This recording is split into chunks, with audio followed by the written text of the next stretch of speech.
I never thought this would be my story. The story of how I helped build a $600 million empire with my own two hands, only to be cast aside by the one person I trusted most, my dad. It all started when I was just a kid. My dad had this small construction business, just a couple of trucks and a dream. I grew up on job sites. The smell of sawdust and fresh concrete is basically my childhood perfume. I wasn't just watching from the sidelines, I was in the trenches with him. By the time I was a teenager, I was already running small crews. I learned everything from my dad: how to read blueprints, how to manage a budget, how to negotiate with suppliers. But more than that, he taught me about vision. He'd point to an empty plot of land and say, "See that? That's not just dirt. That's going to be a community." And I saw it too. I shared his passion, his drive. I went to college, got my degree in business and construction management, and came straight back home. Not because I had to, but because I wanted to. We were a team, the dynamic duo. While my younger brother, Alex, was off finding himself, traveling the world, and exploring different career paths, I was pouring my heart and soul into the family business. I was the first one in the office and the last one to leave. I brought in modern techniques, new software for project management, and helped us expand into commercial real estate.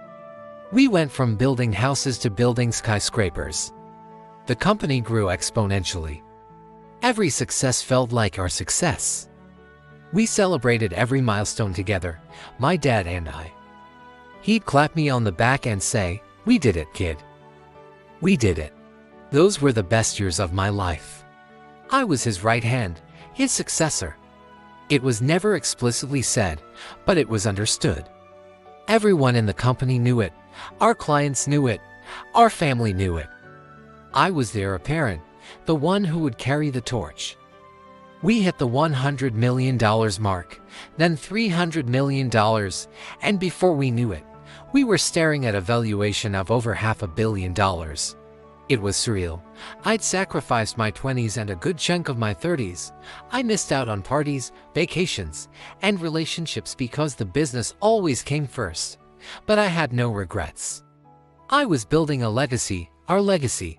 Then, about 5 years ago, things started to change. Alex came back. He'd had his fun and was suddenly interested in the family business. My dad, thrilled to have both his sons involved, welcomed him with open arms. I was happy for him too, at first. I thought, great, more help. I can finally take a vacation. I tried to teach Alex the ropes, just like our dad had taught me. But he wasn't interested in learning from the ground up. He wanted the corner office, the big title, without putting in the work. He was charming, and he knew how to play the part. He'd talk a big game in meetings, using all the right buzzwords he'd picked up from business podcasts. My dad was completely taken in. He saw Alex as the fresh new face the company needed. The charismatic salesman. He started giving Alex more and more responsibility. Projects I should have been leading. I tried to talk to my dad about it. I'd say, "Dad, Alex doesn't have the experience for this, or he's making promises we can't keep." But my dad would just brush it off. "Give him a chance," he'd say. "He's your brother. He's learning." But he wasn't learning. He was making mistakes, costly ones, that I had to clean up behind the scenes. The tension grew. Family dinners became awkward and filled with unspoken resentment. Alex would talk about his grand plans, and my dad would listen with rapt attention. When I tried to bring up practical concerns, I was suddenly the negative one, the one holding the company back. It was like I had become invisible. The 20 years of sweat, sacrifice, and dedication meant nothing. It felt like I was in a nightmare. My dad, my mentor, my partner, was looking right through me. The final blow came last year. My dad called a family meeting. I thought, finally, we're going to sort this out.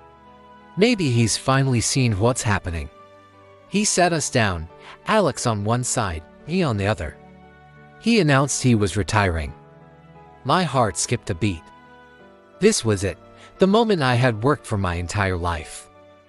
But then he said the words that shattered my world. He was making Alex the new CEO. Not me. Alex. I was stunned. I couldn't even speak. He went on to explain that he was turning over his entire controlling stake in the company to Alex.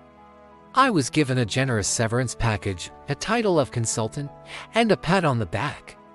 He said I'd done a great job getting the company to where it was, but Alex had the vision for the future. A future that apparently didn't include me. I was being pushed out of my own home, the empire I had bled for. I looked at my brother, and he couldn't even meet my eyes. He just stared at the table. And my dad, he looked at me with this strange mix of pity and finality. It was a business decision, he said. Not personal. Not personal. This was my life. This business was my identity. He had taken my past, my present, and my future and handed it to someone who hadn't earned it. The betrayal was so deep, so profound, it felt like a physical wound. I walked out of that room and never looked back. The locks on my office were changed the next day. My company email was deactivated.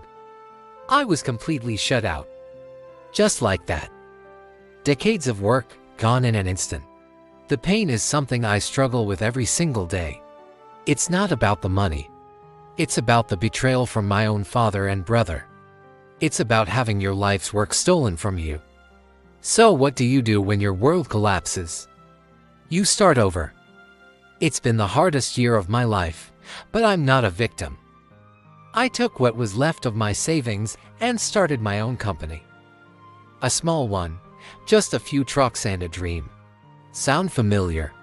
It's been incredibly difficult, starting from scratch, competing against the very giant I helped create. But every brick I lay, every project I complete, it's mine. Truly mine.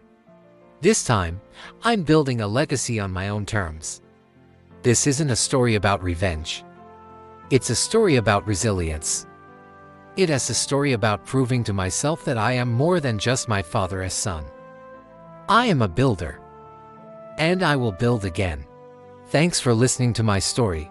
If you've ever faced a major setback, I want you to know you're not alone and you can rebuild. Be sure to subscribe for more updates on my new journey. I'll see you in the next one.